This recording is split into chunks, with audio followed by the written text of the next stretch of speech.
Bismillahirrahmanirrahim. Assalamualaikum warahmatullahi wabarakatuh.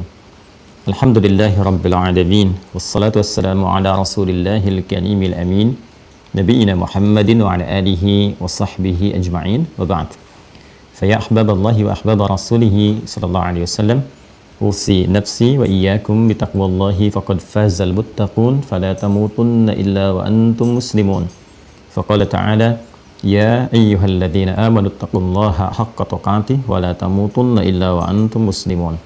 Saudara-saudariku, alhamdulillah kembali kita diperkenankan oleh Allah Subhanahu wa taala untuk melanjutkan ta'lim kita di kesempatan kali ini. Semoga seluruh apa yang telah kita kerjakan diridhai oleh Allah Subhanahu wa taala dan semoga setiap apa yang akan kita rencanakan dibimbing oleh Allah Subhanahu wa taala sehingga menjadi amal saleh yang juga diridhai oleh Allah Subhanahu wa taala. Pun demikian, tidak henti kita bermohon pada Allah, semoga seluruh hamba Allah yang masih beraktivitas, berkehidupan sampai detik ini, namun belum beriman, dimantapkan jiwa mereka dan lisannya untuk bersyahadat sebelum wafat dan kembali kepada Allah Subhanahu wa taala. Pun demikian dengan para pelaku maksiat, semoga diperkenankan oleh Allah untuk dilembutkan hati mereka agar mau bertobat dan kembali meniti jalan yang benar serta merajut kehidupan yang baik, hayatan thayyibah, dan tentunya kita juga bermohon supaya kita semua wafat dalam keadaan yang mulia, husnul khatimah. Karena itu mari kita berikhtiar dengan meningkatkan amal soleh kita dan menguatkan semua itu dengan pondasi keilmuan yang kuat dan bersyukur pada Allah Subhanahu wa taala sampai hari ini kita dapat mempelajari dengan niat untuk menguatkan pondasi amal soleh kita dengan pokok-pokok keilmuan dalam syariat Islam, dan kita mulai dengan bab al-aqidah. Di bab al-aqidah ada 6 simpul utama, 6 pokok pembahasan yang sesungguhnya ini akan menjadi pondasi dalam pembahasan akidah itu sendiri. Artinya, pembahasan bab apapun dalam persoalan akidah itu akan mengakar keseluruhannya dari 6 simpul ini. Jadi seluruh pembahasan, topik-topik, subtopik, semua bermula dari 6 pokok ini. Jika kita menguasai dasarnya dengan baik, 6 pokok ini bukan hanya dapat menuntaskan segala persoalan yang terkait dengan hal akidah, menyangkut pokok keimanan, menepikan segala jenis keraguan, tapi juga mampu menjadikan pondasi amal kita kokoh, kuat, sehingga mudah bagi kita untuk termotivasi meningkatkan amal saleh yang mudah-mudahan mengantarkan kita pada rahmat Allah Subhanahu wa taala.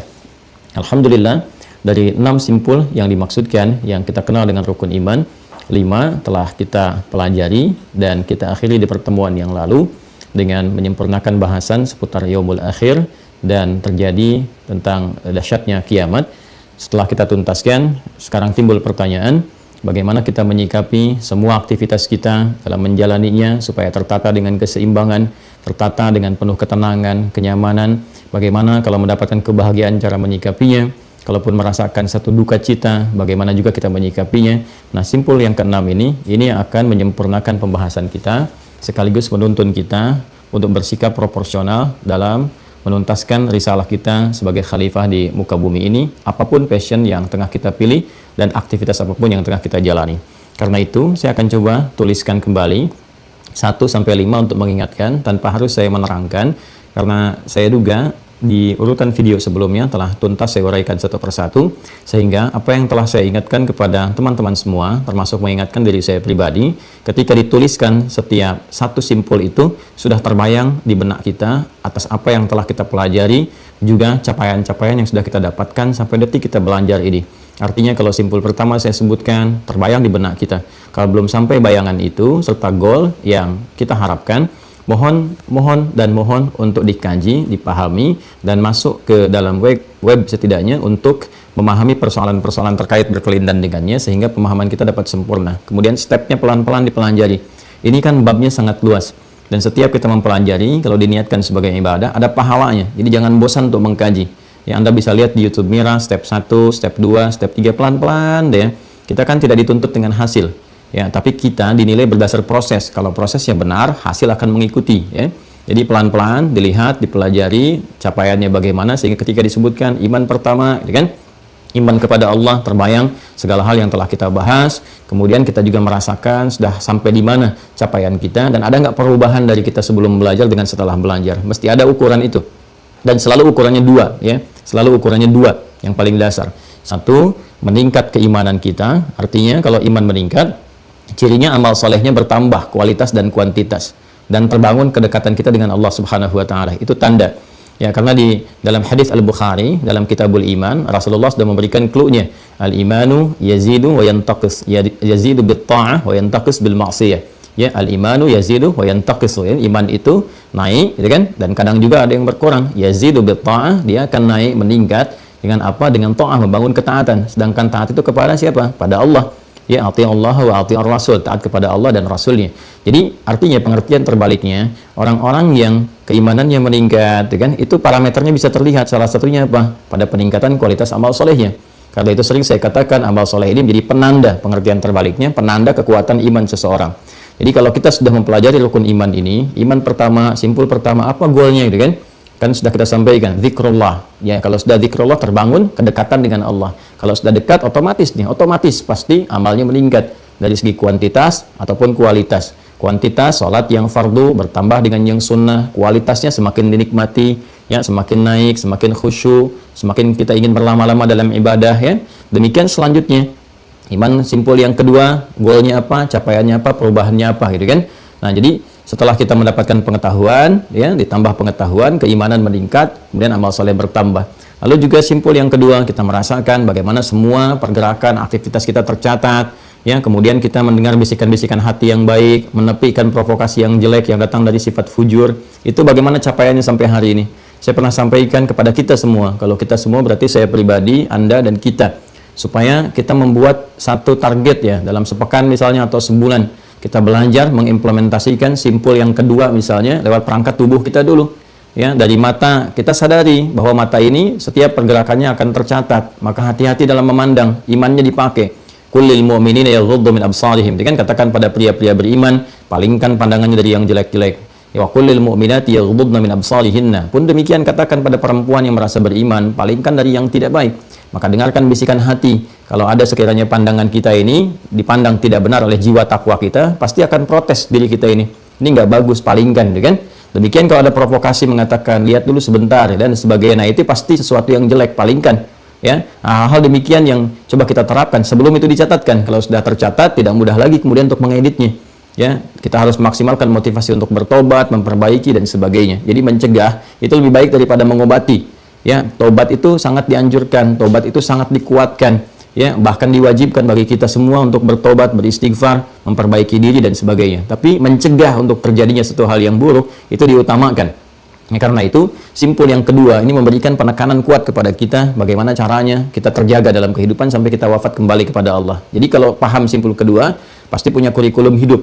Nah, kurikulum ini mengacu kemana? Kepada kitab. Karena itu rajin minimal baca Al-Quran, punya target kita. Membaca itu nanti memberikan keteguhan kepada hati, sehingga dari keteguhan ini membangkitkan motivasi. Kalau sudah ada motivasi, orang rajin baca, ingin kenal, ingin tahu isi. Ya, makanya motivasi baca itu kan pembuka gerbang untuk mengetahui isi. Anda membaca sesuatu kan untuk tahu isinya. Ya, nggak ada orang untuk asal baca saja, gitu kan. Al-Quran dimotivasi oleh Rasulullah SAW, baru baca aja dapat pahala. Jadi motivasi kita membaca itu pertama, salah satunya dimotivasi oleh sabda Nabi, ya, supaya kita mendapatkan rahmat Allah, keberkahannya, pahalanya. Nah, untuk apa semua itu berkumpul? Untuk mendorong kita memahami isinya. Ya, jadi interaksi lah. Setelah kita berusaha membaca, ada kesenangan, pasti akan ada dorongan untuk mengkaji isinya, gitu kan.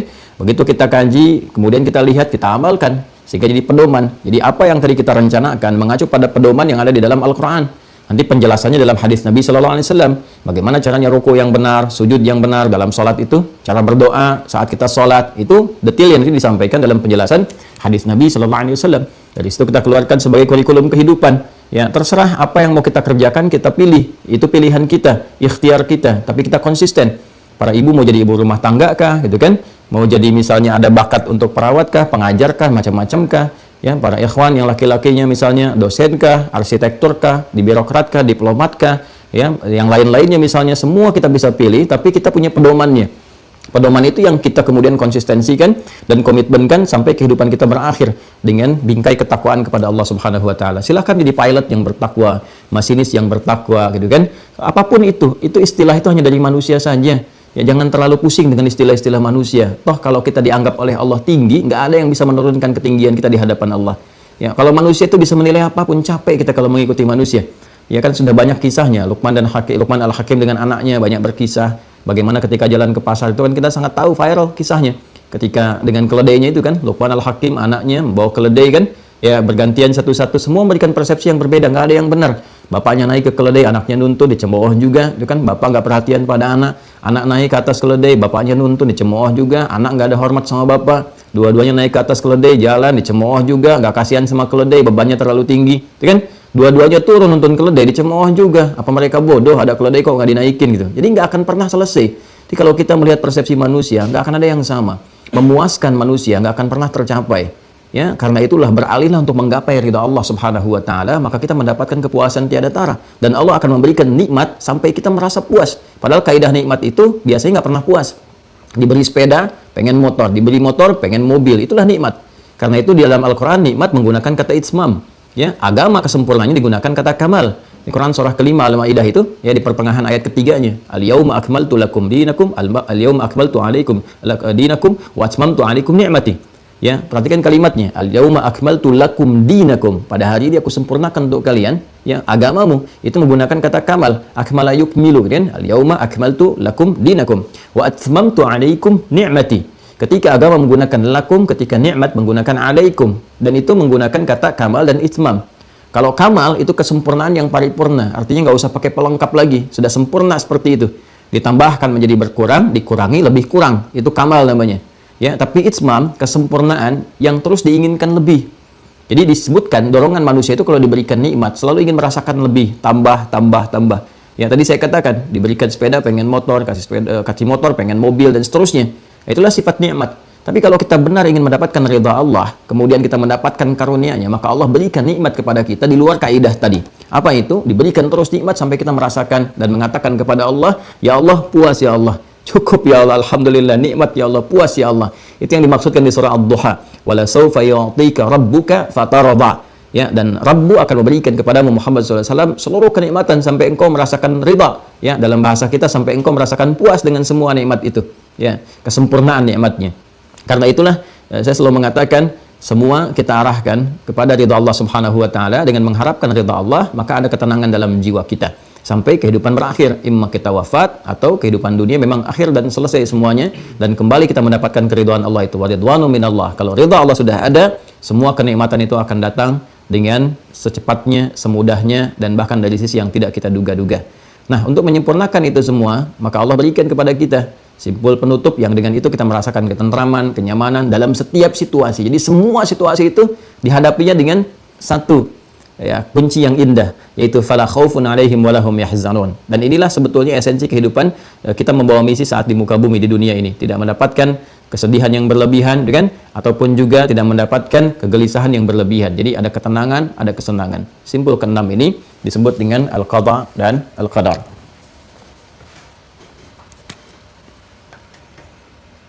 Jadi saya tuliskan di sini rukun iman.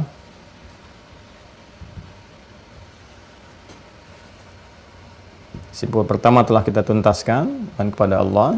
Kedua, iman kepada malaikat, selesai. Tiga, iman kepada kitab. Empat, iman kepada Rasul. Perhatikan korelasinya dan rasakan, bayangkan, citrakan apa yang telah kita bahas. Kemudian yang kelima, yaumul akhir dengan segala turunannya. Dan sekarang kita masuk ke simpul yang keenam, ini penyempurnanya, iman kepada al-qada dan qadar. Ya, qada dan qadar. Kita tuliskan seperti ini, al-qada wal qadar. Ya. Kurang lebih demikian ya. Ini sampai sini sudah saya terangkan dan seyogianya menjadi kurikulum kehidupan. Nah, hanya kan persoalannya begini. Menjalani apa yang telah kita rencanakan tidak semudah dan semulus apa yang kita tuturkan dan apa yang kita bayangkan.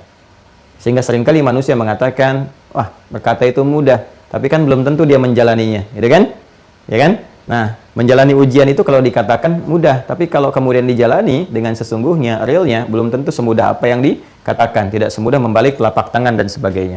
Nah, karena itu, Rahman Allah, fa bi ayyi ala'i rabbikuma tukadziban.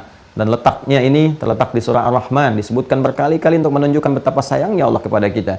Sebelum kita memohon, meminta, mengadu, sudah diberikan solusi dengan hadirnya simpul yang keenam ini.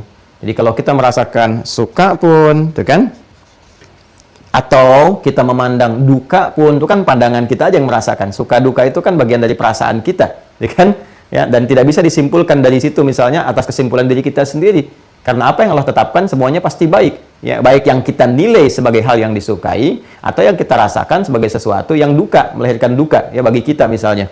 Nah, ini sesungguhnya kalau kita tahu ilmunya, tahu seni untuk menghadapinya, maka tetap baik dalam keadaan suka yang kita pandang ataupun duka yang kita rasakan, seluruhnya akan menghadirkan satu output yang sama, goal yang serupa, yaitu fala khaufun alaihim, tenang, walahum yahzanun, dan senang.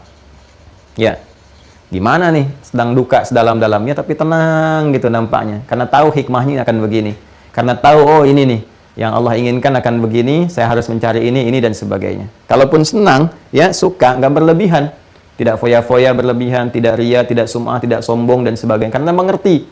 Oh iya, ini sih kalau Allah ambil besok lusa ya selesai juga, turun juga gitu. Ya tidak seperti yang digambarkan dan dirasakan sekarang. Ini ada seninya. Ya, ini ada ilmunya. Ilmu untuk bisa mendapatkan dua hal ini yang berkualitas yang disebutkan isyarat pertama kalinya di Quran surah kedua Al-Baqarah ayat 38, "Qul nahbitu minha jami'a fa imma ya'tiyannakum minni hudan." Kan? Dengan hudan ini fala khaufun 'alaihim wa lahum yahzanun. Maka orang-orang yang berkehidupan di bumi itu kan cenderung merasakan ketenangan dan kesenangan. Kalau sudah begini kan dia sukses dan bahagia. Sukses dan bahagia. Ya kan? Artinya orang senang dan tenang itu kan sukses dan bahagia secara singkatnya. Sesuatu kesuksesan dan kebahagiaan yang digenggam erat, ya kan? Saya sering katakan ini disebut dengan aflah namanya. Ya. Akar katanya falah, kemudian ditambahkan hamzah di depannya, dari falaha itu ditambahkan hamzah untuk menggenggam sesuatu, jadi aflaha, ya kan? Kemudian orang yang disebut dengan muflih, turun ke sini, muflih. Ya. Aflaha yuflihu, orangnya disebut dengan muflih, kemudian jamaknya disebut dengan muflihun. Muflihun. Jadi, orang-orang yang mendapatkan hudan dari Allah Subhanahu wa taala, kalau kita bahasakan dengan bahasa Arab yang sangat fasih, sangat tinggi, mereka atau orang-orang yang mendapatkan berada di atas petunjuk Allah Subhanahu wa taala. Menggunakan pedoman dalam berkehidupan, dipakai, tahu ini semua, gitu kan? Maka kita katakan ulaika ala hudan. Ya, dari siapa? Dari Rabb mereka yang merawat, yang memberikan segala kebutuhan, ya, melindungi dan sebagainya. Maka gunakan sifat rububiyah. Kita katakan ulaika ala hudam mir rabbihim. Maka mereka itulah pribadi-pribadi yang mendapatkan menggenggam kebahagiaan dan kesuksesan. Ya, ulaika humul muflihun. Ada kalimat itu di Quran? Ada di Al-Baqarah ayat yang kelima. Ulaika ala hudam mir rabbihim wa ulaika humul muflihun. Ya kan? Sempurna sekali. Tapi bagaimana tahapan mendapatkan ini semua setelah sempurna ininya? Karena itulah kemudian hudan hanya bisa diraih dengan tahapan-tahapan menyempurnakan semua petunjuk ini. Dan babnya dimulai dengan apa? Dimulai dengan keimanan. Ayat 3-nya kan alladzina yu'minuna bil ghaib. Iman dulu yang progresif, yang berkelanjutan, yang berkemajuan. Mengumpulkan simpul-simpul yang 6 ini. Mustahil iman bisa kuat kalau nggak ada yang 6 ini. Ya, karena itulah kalau 6 sudah ada, imannya menjadi menguat, ya kan? Iman semakin menguat dan berkelanjutan. Ya, sehingga dari kata amanu kemudian terjadi progres yang peningkatan menjadi yu'minun, latihannya. Dari sini melahirkan identitas menjadi mu'minun, al-mu'minun. Nah, kemudian dari sini muncul bangunan amal, amal soleh, amilus salihat. Kalau ini sudah muncul, maka sempurnalah kemudian jiwa takwa yang melekat pada dirinya. Takwanya sempurna, takwa, ya kan? Kalau sudah sempurna, ini kan dilatih juga tuh. Dilatihnya dengan kata kerja juga. Yattaqa, yattaqi, tattaqu, tattakun, yattakun, ya kan? Tattakun misalnya kita ambil satu redaksi. Atau yattakun. Ya, yattakun misalnya begini. Ini kan latihan nih. Tattakun, yattakun, kata kerja masih verb latihan. Kalau sudah jadi identitas, takwa yang melekat kepada jiwa sehingga jiwanya senantiasa dikuatkan oleh iman dan dari situ selalu mengeluarkan amal soleh. Ini amal soleh, amal soleh, amal soleh. Lisannya soleh, pandangannya soleh, telinganya soleh, kakinya soleh, pekerjaannya soleh. So yang melekat pada dirinya soleh. Karena jiwa takwanya optimal. Ya. Wa nafsi wa ma sawaha fa'alhamaha fujuraha wa taqwaha. Fujurnya ditekan, takwanya muncul. Maka ketika menjadi identitas berubah namanya menjadi muttaqin. Ya. Ini jamaknya. Tunggalnya disebut dengan taqi. Wa kana taqiyya wa barran biwalidayhi wa lam yakun jabbaran asiyya. Itu kan yang disebutkan di Quran surah ke-19 itu kan, Maryam dari ayat 12 sampai ayat 15-nya itu kan, ya ketika menyebutkan Nabi Yahya alaihissalam, Bagaimana memegang teguh pedoman kitab dalam kehidupan. Ya Yahya khudhil kitaba biquwwah wa atainahu al-hukma sabiyyah wa hananan min ladunna wa kana taqiyyah wa barran biwalidayhi wa lam yakun jabbaran 'asiyyah. Gitu kan? Nah, sampai penutupnya. Ini taqi, ini tunggal, muttaqin ini jamaknya. Kalau kita ingin munculkan jamak dan kaitkan dengan kata iman, mendapatkan hudan sehingga ujungnya bahagia, maka Allah langsung gabungkan itu di pembuka Al-Baqarah di ayat 2 sampai dengan ayat yang kelima, kan? Setelah ayat pertama Allah menyampaikan alif lam mim, kemudian dzalikal kitab la raiba fi. Kalau sudah ini berarti cakupannya ke sini, dan ke sini. Ya, hudalil muttaqin, hudan disebutkan, lil muttaqin jadi identitas. Bagaimana latihan mewujudkan ini? Kembali ke sini. Alladzina yu'minuna bil ghaib, namanya latihan. Kan? Kalau sudah latihan dengan apa? Dengan amal soleh ini. Yuqimunas shalah wa mimma razaqnahum yunfiqun dan seterusnya. Sampai kemudian ulaika ala hudam mir rabbihim. Ini kembali lagi wa ulaika humul muflihun. Kalau sudah muflihun, menggenggam aflah. Aflahnya pindah kemana? Ke al-mu'minun. Surahnya pindah ke surah 23. Qad aflahal mu'minun. Jadi identitas. Apa identitas orang mukminun? Salatnya sudah berkualitas. Alladzina hum fi salatihim khashi'un. Khusyuknya muncul, meninggalkan perbuatan yang sia-sia. Walladzina hum 'anil lagwi mu'ridun. Sampai terus mendapatkan surga Firdaus. Itu kan ulaika humul warithun alladzina yarithunal firdausa hum fiha khalidun yaumul akhir. Nah, sekarang untuk menyempurnakan ini semua yang tidak mudah kita rasakan dan kita jalani, tidak mudah menunaikan salat dengan khusyuk, bahkan untuk sekedar salat pun tidak mudah. Ya, karena gejolaknya tiba, tantangannya ada. Apakah bangun subuh itu bisa ditunaikan dengan begitu mudahnya? Belum tentu. Mesti ada perjuangan, mesti ada macam-macam dan sebagainya. Apalagi kompleksitas kehidupan sebagai implementasi dari amal soleh dan ibadah kita. Maka ini menjadi penting untuk kita bahas. Nah, pembahasan ini mesti hati-hati teman-teman sekalian. Ini pembahasan yang sangat sensitif. Ya, keliru memahami sedikit bisa fatal akibatnya. Apalagi kalau disengaja, itu yang tidak boleh. Ya, karena itu ulama sangat berhati-hati kalau menerangkan ini dan kita pun memohon perlindungan kepada Allah Subhanahu wa taala serta bimbingannya supaya tidak keliru dalam memahami, menjelaskan dan sebagainya dan mengacu pada keterangan-keterangan Allah di dalam Al-Qur'an. Ya, juga penjelasan Rasulullah SAW yang menjelaskan isi kandungan Al-Quran berdasarkan petunjuk dari Allah Subhanahu wa Ta'ala.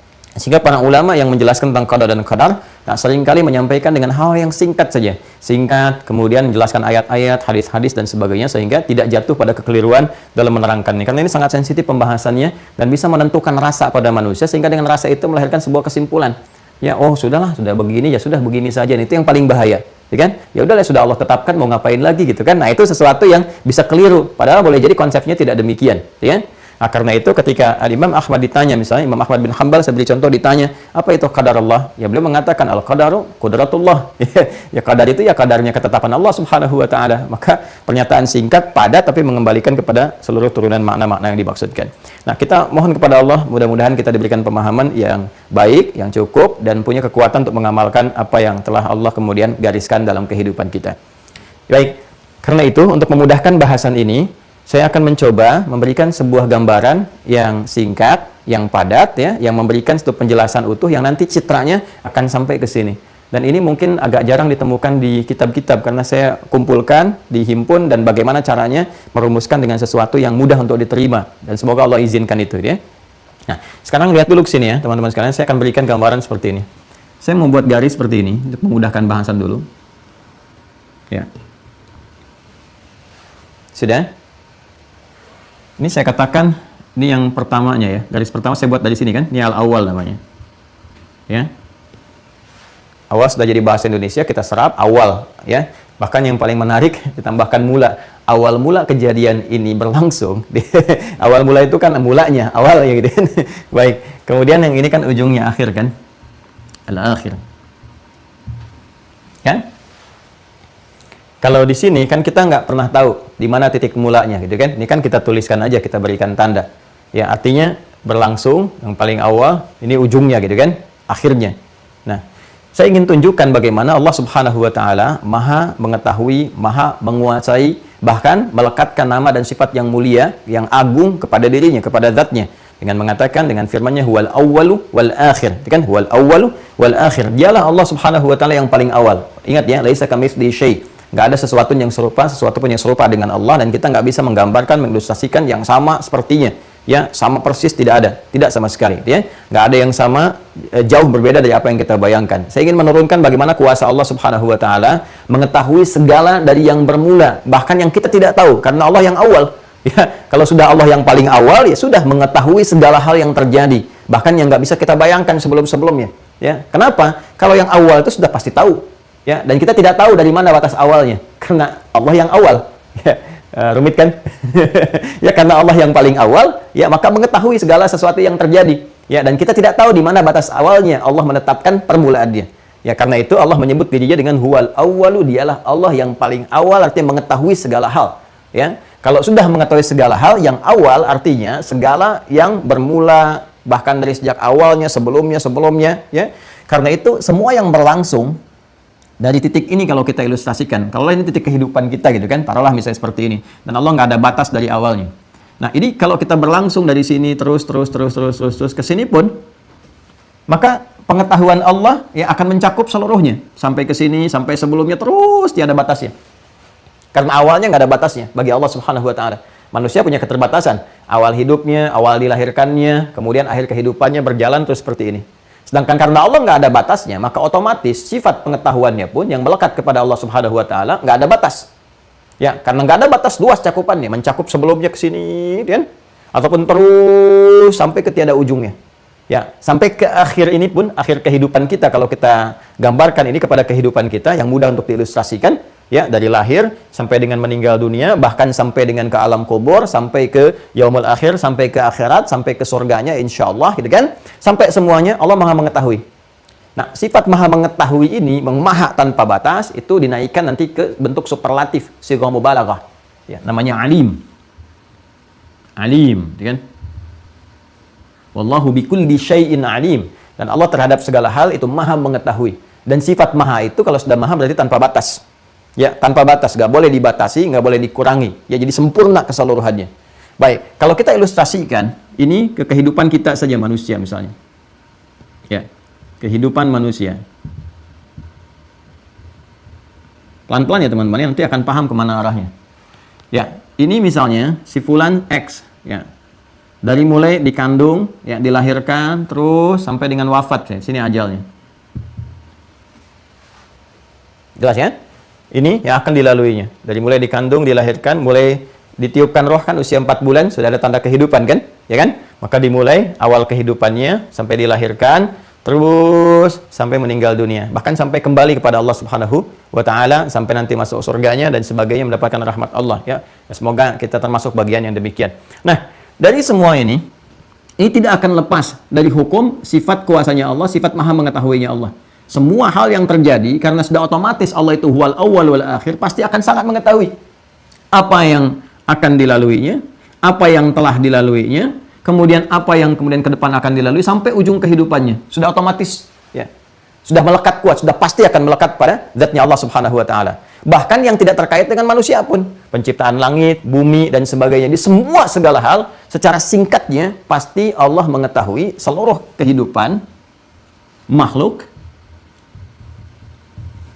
baik terkait dengan manusia, hewan, tumbuhan, dan alam semesta secara umumnya, universe. Seluruh kejadian yang terkait erat dengan kehidupan, ataupun semua kejadian yang ada, tidak akan lepas dari pengetahuan Allah Subhanahu wa taala dengan sifat alimnya. Ini sudah mutlak, nggak boleh ditawar, ya. Karena pengetahuan yang melekat pada Allah harus menguasai segalanya, harus maha. Karena Allah sifatnya khalik, khalik beda dengan makhluk.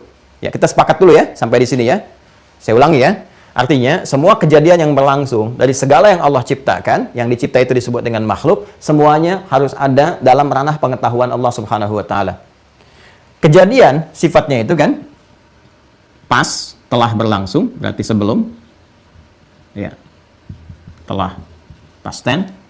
Kemudian sedang terjadi, sedang berlangsung. Kemudian akan terjadi. Ya.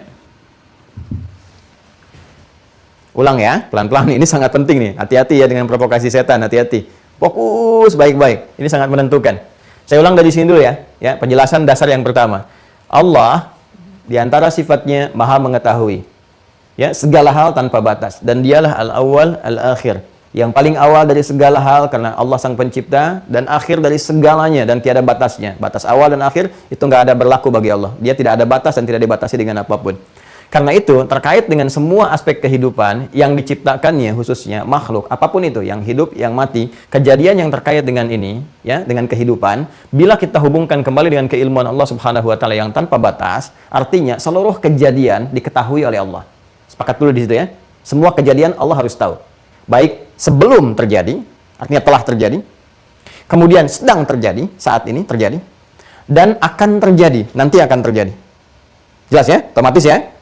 Karena itu, ketika Allah menegaskan lewat firman-Nya dalam Al-Quran itu, Allah pun menetapkan dan memberikan sebuah penguatan tentang hal ini. Ya, Allah mengabarkan kepada kita apa yang terjadi di masa lalu, ya, bagaimana penciptaan Adam itu, bagaimana kemudian ditunjukkan kepada malaikat, bagaimana Adam diberikan pengetahuan, bagaimana Adam diturunkan ke bumi. Itu kan nggak pernah kita alami, tapi diceritakan kepada kita untuk menunjukkan tentang ilmunya Allah Subhanahu wa taala dan kuasanya. Jelas sampai sini? Baik, yang sedang terjadi, yang sekarang kita alami, ada pembuktian-pembuktian dan sebagainya. Ya kan? Kita tercipta, ada berkehidupan, berinteraksi dan seterusnya. Kemudian yang akan terjadi diceritakan bagaimana kondisi seseorang ketika akan meninggal dunia misalnya, berdasarkan amal solehnya itu akan memengaruhi keadaannya saat akan wafat sakaratul maut, bagaimana kondisi alam kubur saat dihisab sampai kembali akan terjadi keseluruhan. Jadi semua keterangan itu disampaikan kepada kita untuk menunjukkan sebuah kesan bahwa Allah Maha menguasai segalanya. Allah Maha mengetahui segalanya. Ya. Nah, terhadap segala hal ini yang diketahuinya, ya kan? Artinya diketahui oleh Allah Subhanahu wa taala tanpa batas, ya kan? Kemudian yang diciptakannya, maka Allah memegang kendali atas segalanya. Wajar Tuhan, ya kan? Menguasai atas segalanya. Wajar pencipta Tuhan mengetahui, ya pasti sudah menguasai, mengendalikan dan sebagainya, ya. Menguasai, mengendalikan, menentukan segalanya, dan termasuk menetapkan hukum-hukum dan sebagainya. Itu turunan katanya berasal dari kata qadara namanya. Ya. Kalau kita ingin tetapkan, misal dari urutan kata ini, menetapkan, menyusun, menentukan, mengatur, ya kan? Dengan sempurna, secara bertahap, misalnya membuat hukum-hukum secara bertahap. Kalau begini, jadi begini. Kalau seperti ini, resikonya akan begini, ya kan? Nah, sesuatu yang berlangsung secara sistematis, rapi, bagus, terurut, ya kan? Sesuai dengan kebutuhan-kebutuhan tempat, maka gunakan tasydid di huruf keduanya. Dari kata qadara menjadi qaddara.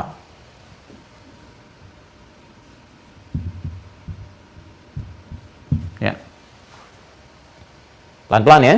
Jadi kata qadara menjadi qaddara. Jelas? Baik. Kemudian, kalau kita ingin jadikan misalnya, bentuknya lebih superlatif lagi. Ya, superlatif.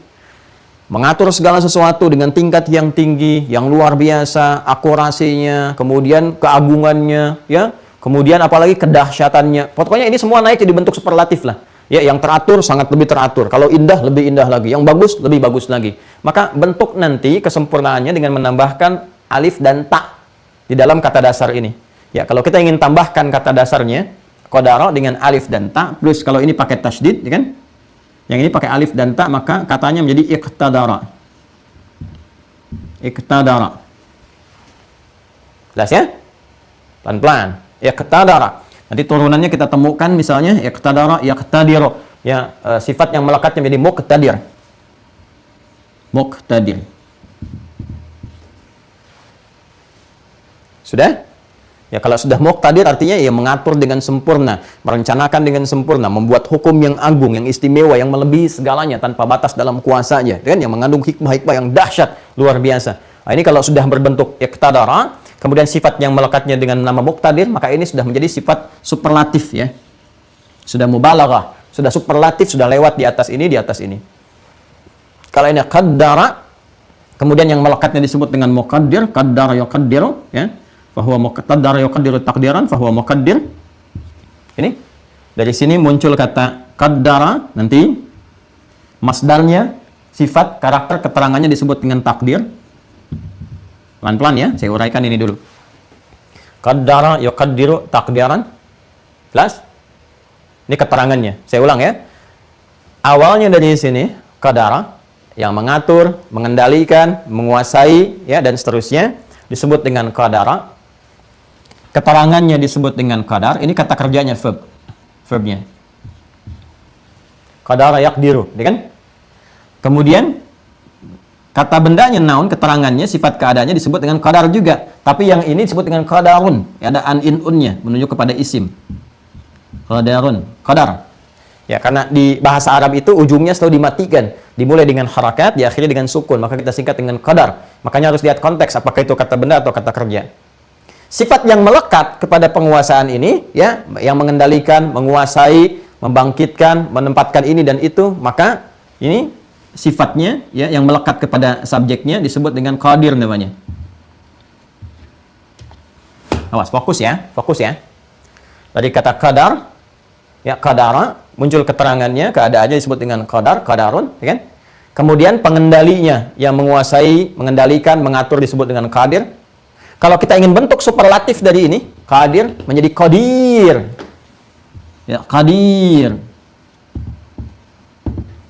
Jadi bentuk superlatif dari ini. Sehingga mubalaghahnya.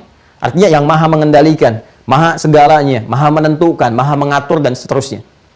Kalau kita ingin naikkan ini untuk menunjuk kesan kesempurnaan yang teratur, ya, memberikan aturan secara sistematis yang teratur, ini hikmahnya ke sini, ini ke sini. Kalau mengerjakan ini resikonya akan begini. Kalau melakukan ini ujungnya akan seperti ini. Ya, silahkan gali hikmah begini. Diberikan kebebasan misalnya untuk memilih begini apakah seperti ini. Diberikan petunjuk kemana itu harus diambilnya, dijalaninya dan sebagainya. Tanpa harus dipaksa untuk memilih, tapi membuat sebuah sistem yang rapi, sistematis, ya. Itu disebut dengan qaddar. Naik dari sini ke sini. Ya, qaddara yuqaddir. Kemudian kata benda, keterangan, keadaan, karakternya disebut dengan takdir namanya. Jelas ya? Nah, kalau kita ingin naikkan level ini menjadi segala yang disusun itu sangat sempurna, sangat tinggi, sangat agung, nggak ada yang bisa menyainginya, tingkatnya paling dahsyat, maka naikkan dari sini ke sini, jadi iqtadara. Jelas? Kemudian yang memiliki kewenangannya disebut dengan muqtadir. Nah, apa yang ingin saya katakan? Yang ingin saya katakan adalah ketika di awal saya terangkan, Allah maha mengetahui segala kejadian dalam kehidupan. Melekat semua kepada makhluk, apapun itu. Karena sifat pengetahuan Allah nggak ada batasnya. Ya kan?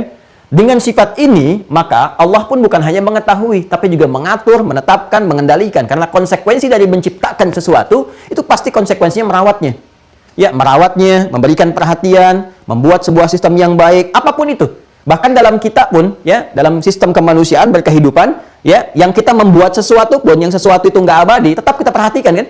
Silakan Anda cek. Yang membuat meja akan ada kontrol quality, dilihat gimana kualitas mejanya. Membuat spidol aja dibuat nih, dicek bahan-bahannya kan kita cari, gitu kan? Kemudian dari berbagai sumber yang telah Allah tetapkan, ini pasti dikontrol juga nih, detail dibuat gimana, apa dan seterusnya, sampai kita berikan perhatian, kita rawat dan sebagainya. Karena sifat membuat itu pasti akan disertai dengan perhatian, perawatan, pemenuhan apa yang dibutuhkan dan sebagainya. Apalagi kalau kita kemudian ingin arahkan pembahasan kepada Allah. Jadi menuntut sifat mengetahuinya akan menuntut dari segala yang dicipta itu untuk memperhatikan, mengendalikan, merawat, mengarahkan, memenuhi kebutuhan dan segalanya. Semua aspek yang terkait dengan ini disebut dengan qadar namanya.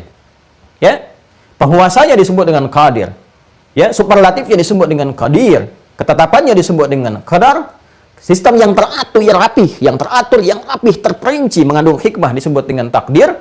Kata kerjanya qaddara. Dan sifat tertinggi untuk mengatur itu semua, ya, yang melekat kepada Allah disebut dengan muqtadir, dari kata iqtadara. Tahukah Anda, semua turunan yang terkait dengan ini tidak disisakan sedikit pun kecuali tercantum dalam Al-Quran untuk menunjukkan bahwa begitu sempurnanya Allah menata kehidupan, sehingga semua turunan ini pun ada didapatkan dalam Al-Quran.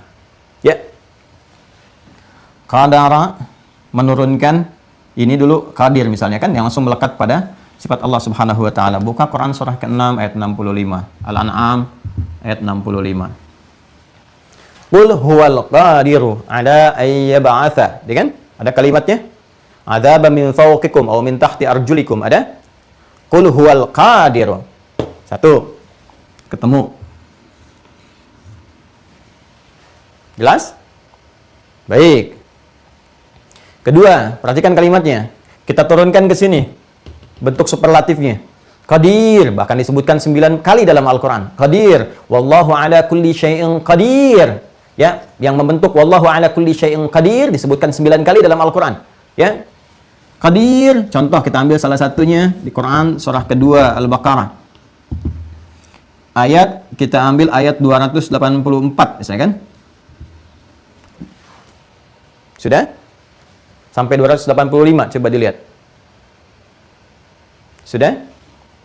Yang lillahi ma fis samawati wa ma fil ardi wa in tubdu ma fi anfusikum tukhfuhu yuhasibkum bihillah fayaghfiru liman yasha wa yu'adzibu man yasha wallahu ala kulli syai'in qadir. Ada ayatnya?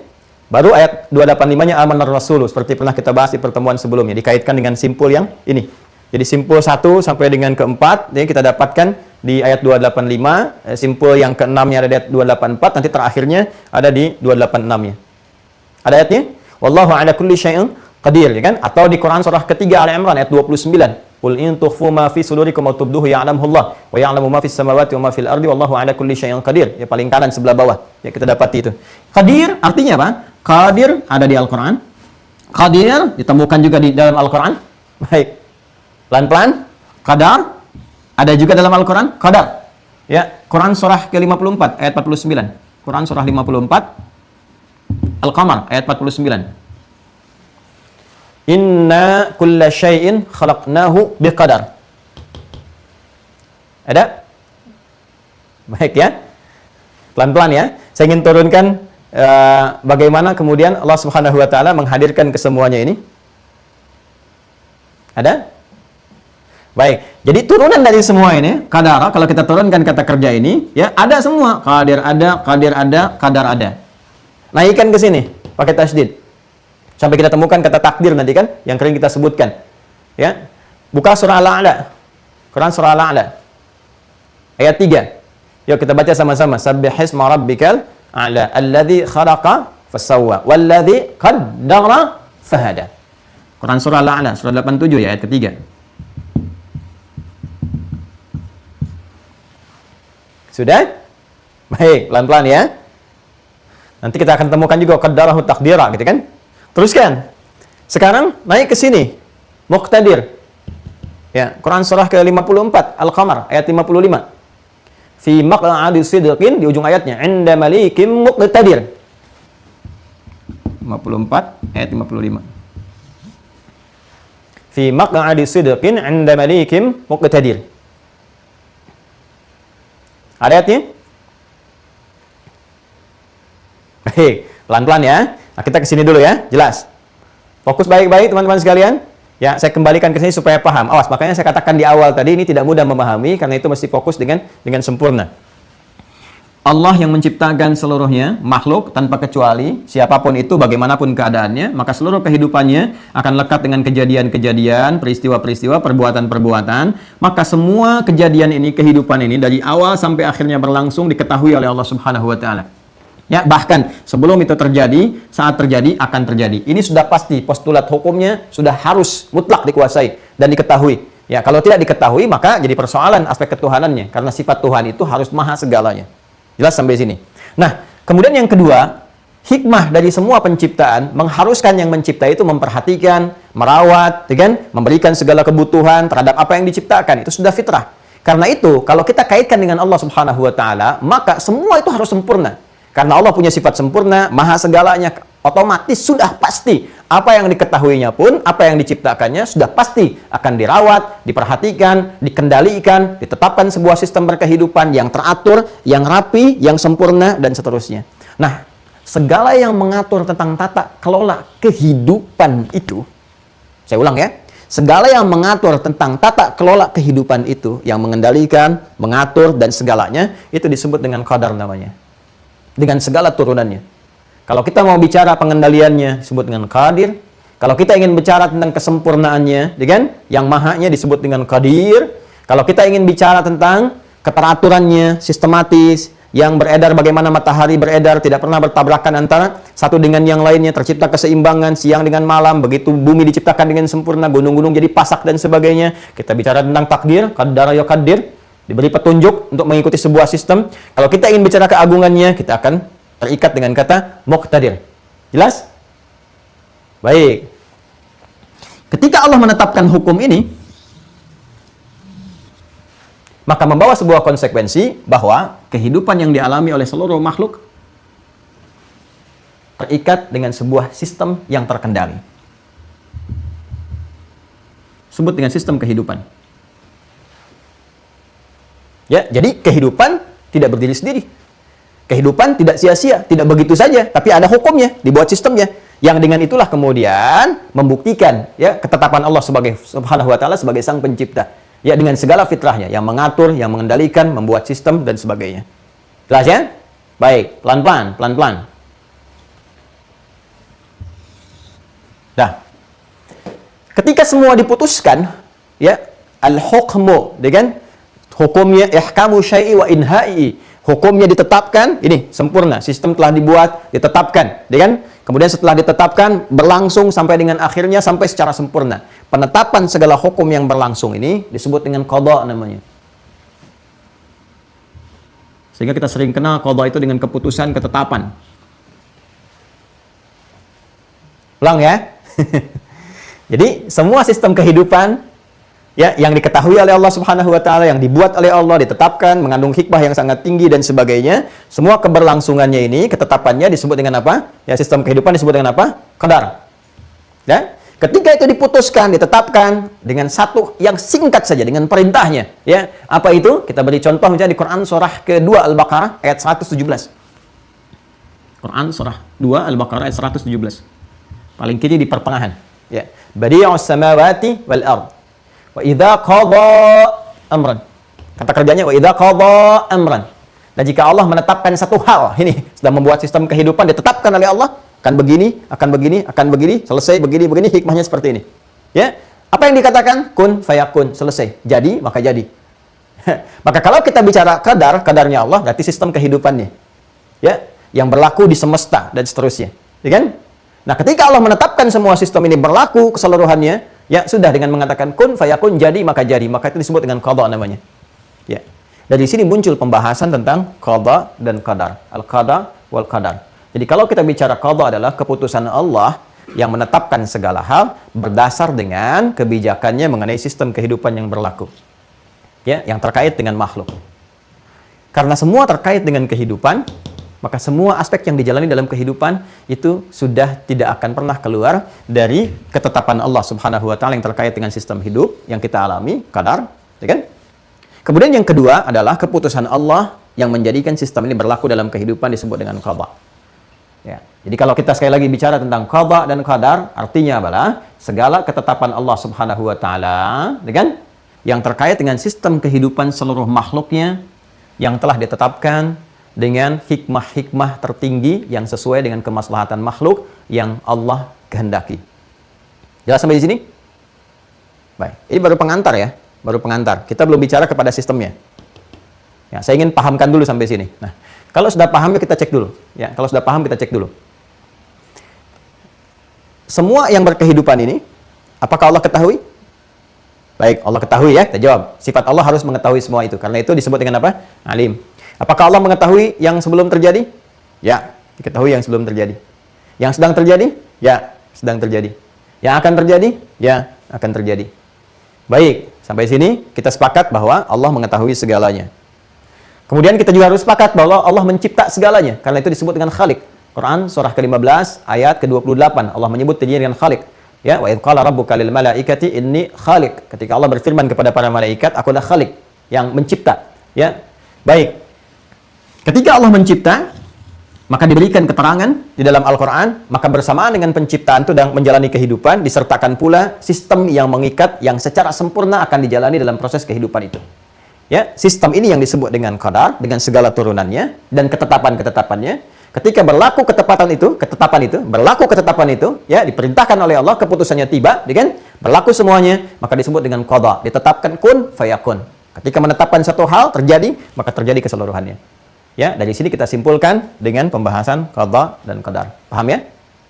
Baik. Kalau paham, kita coba hapus ini sedikit, baru kita masuk kepada inti. Bismillah. Sambil kita berjalan, sambil kita menghapus, bukan kita, saya menghapus. Maaf ya, sambil saya menghapus, saya coba tegaskan kembali, kalau kita bicara tentang qada dan qadar, artinya terkait dengan segala ketetapan Allah Subhanahu wa taala yang mengikat hukum kehidupan yang telah ditetapkan oleh Allah, ya kan? Dengan hikmah-hikmah tertinggi sesuai dengan kemaslahatan seluruh makhluknya. Ya, setiap kalimat itu mesti ada. Setiap kalimat Mesti ada. Nah, sekarang kalau kita mau masuk kepada detail sedikit demi sedikit sesuai dengan keterangan Al-Qur'an dan turunannya, maka pelan-pelan kita uraikan. Yuk, pelan-pelan ya. Nanti ayatnya belum semua ini. Ini nanti juga kita akan temukan. Yang ini kita temukan, kan? Yang lainnya kita temukan. Kita pelan-pelan. Nah, teman-teman sekarang fokus baik-baik ya. Tadi di awal telah kita terangkan bahwa ya Allah pencipta segala kehidupan, semua terjadi diketahui olehnya tanpa luput sama sekali. Dibuat sebuah sistem dalam berkehidupan itu disebut dengan qadar. Nah, ketika sistem itu ditetapkan, jadi, kan, maka diinformasikan oleh Al-Quran, semua dalam sistem kehidupan ini Allah telah tetapkan, diberlakukan, kan, pada satu malam, pada satu waktu, yang bahkan malamnya disebut dengan Al-Qadar namanya. Ya, Al-Qadar namanya. Maka kembali kepada derivasi kata ini, qadara. Kalau ini dengan menggunakan fathah, qadara, kan? Perhatikan baik-baik ya kalimatnya. Kalau ini menggunakan dengan fathah, qadara, seperti ini.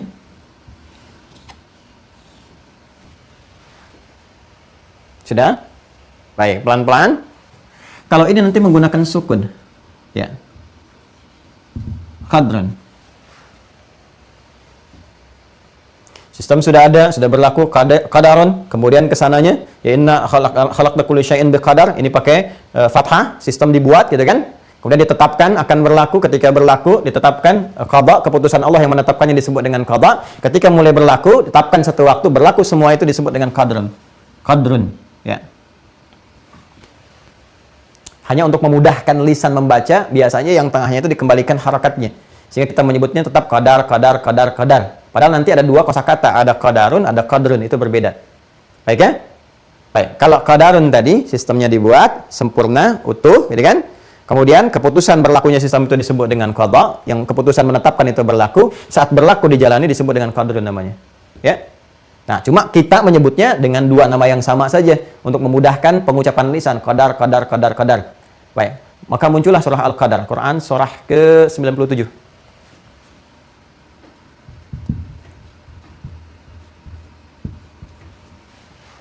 Sudah?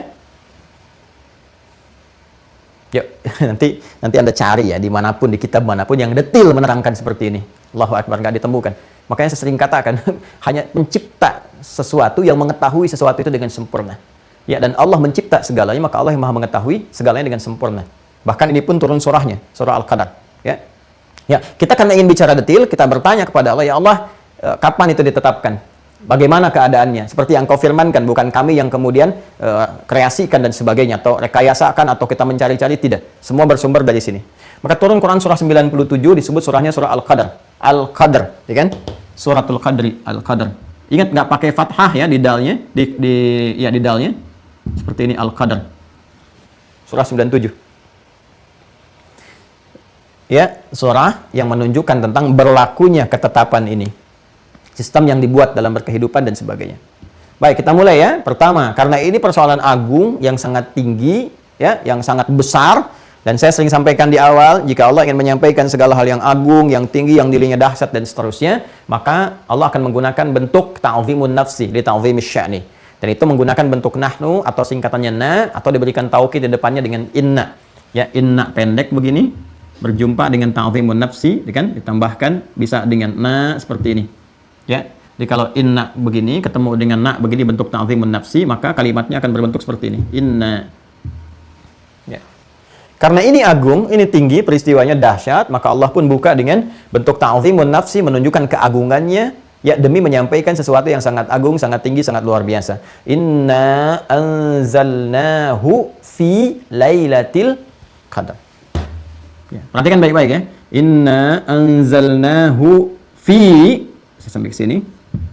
Ini saya kasih garis, saya kasih panah.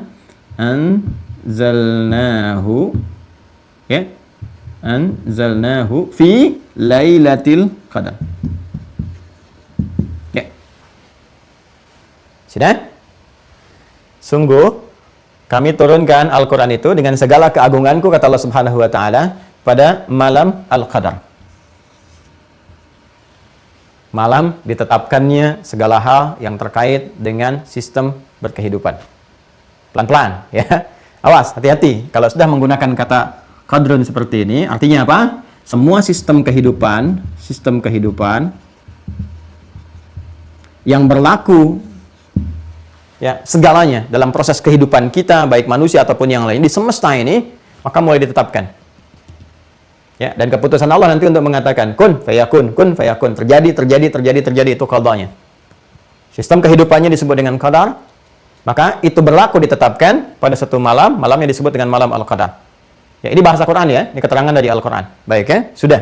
Jadi kalau sudah Allah menerangkan inna anzalnahu fi lailatul qadar, yang saya ambil ininya dulu nih. Nanti kita kaitkan dengan ini.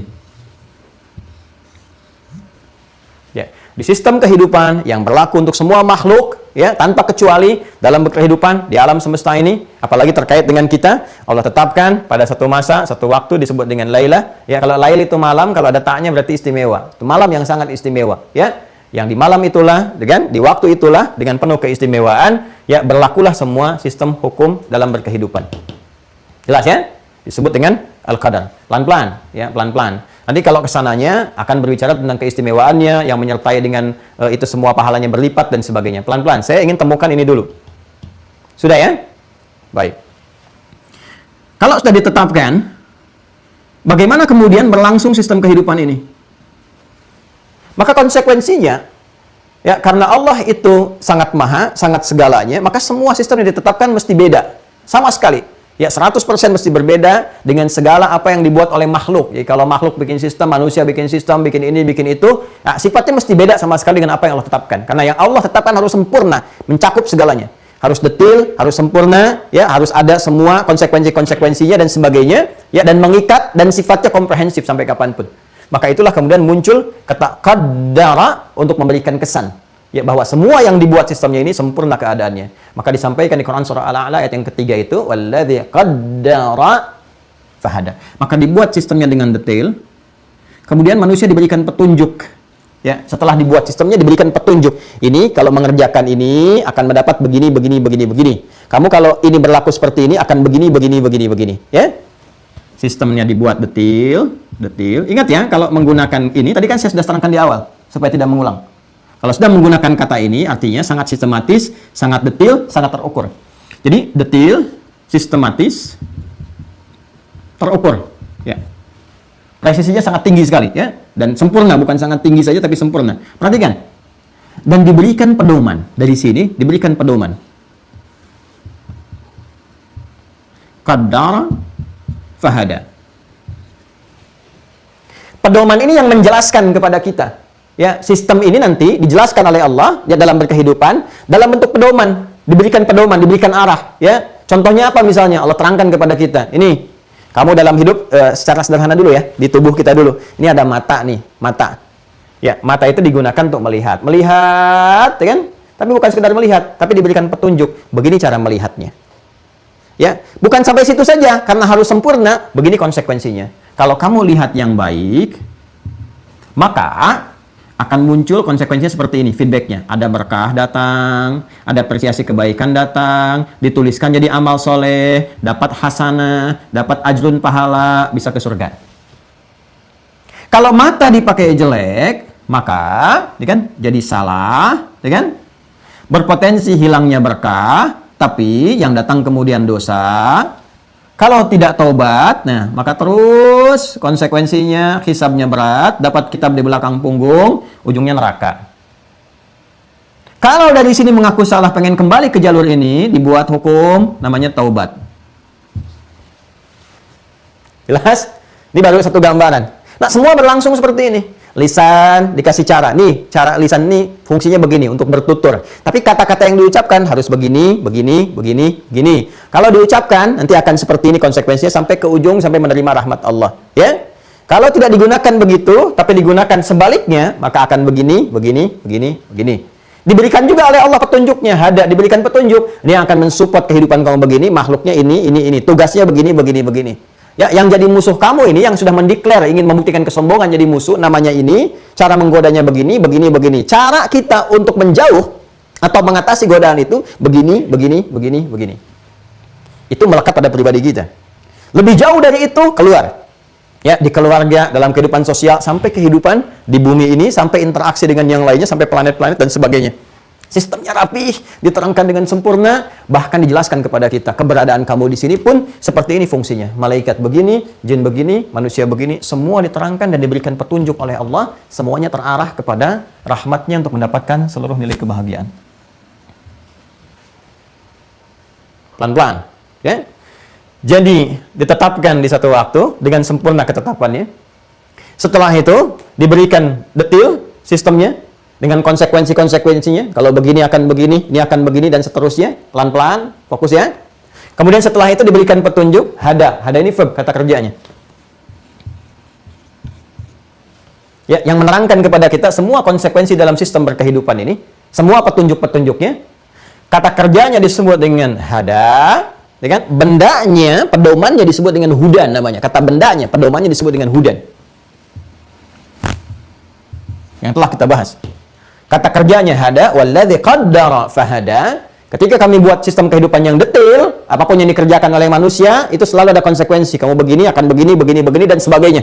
Jika terkait dengan manusia dan makhluk yang lainnya.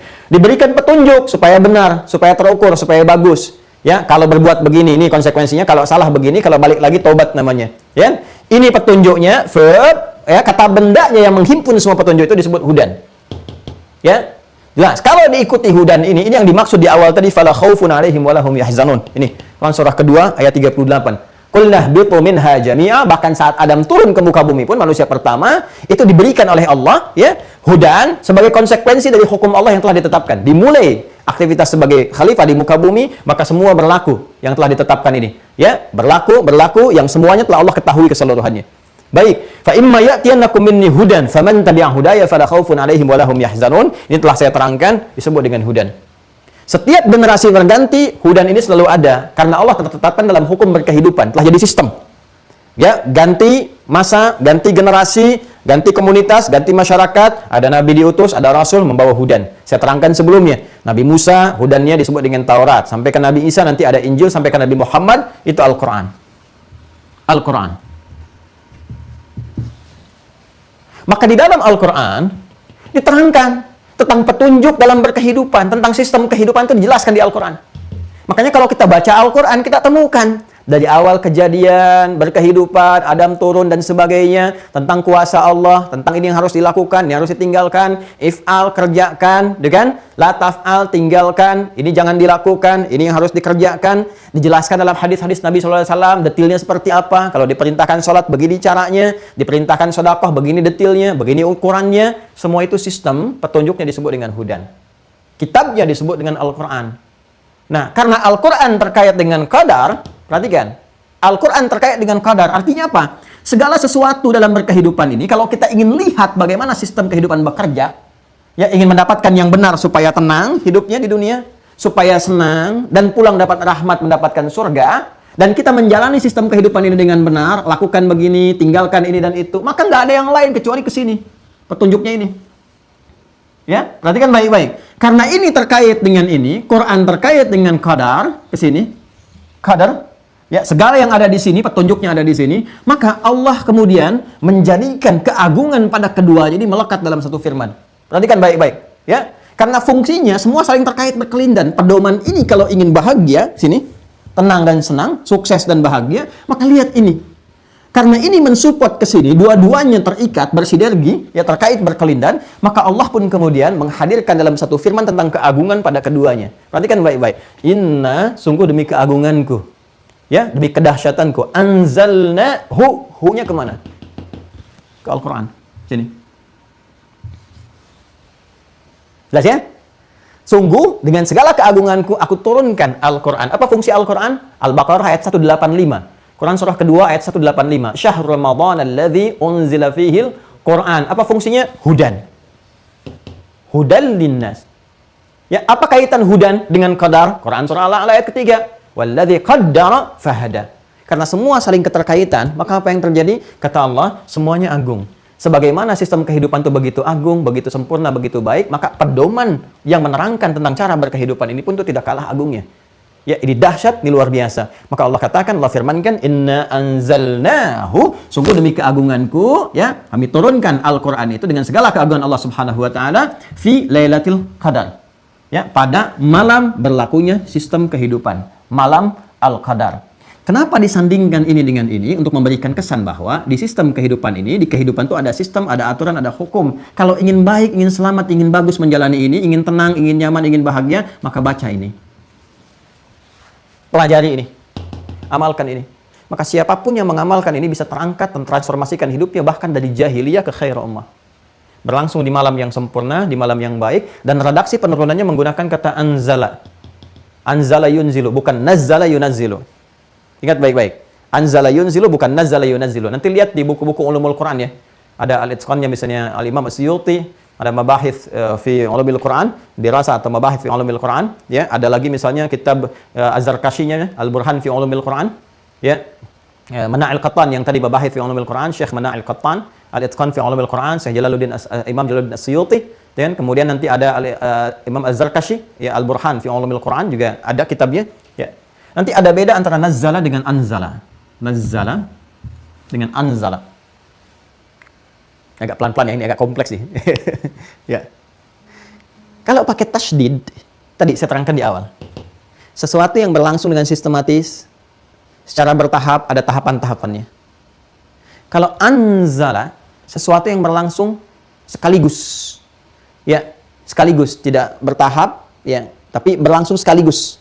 Ya, satu kali langsung gitu. Ya. Kita beri contoh tentang penurunan kitab-kitab misalnya.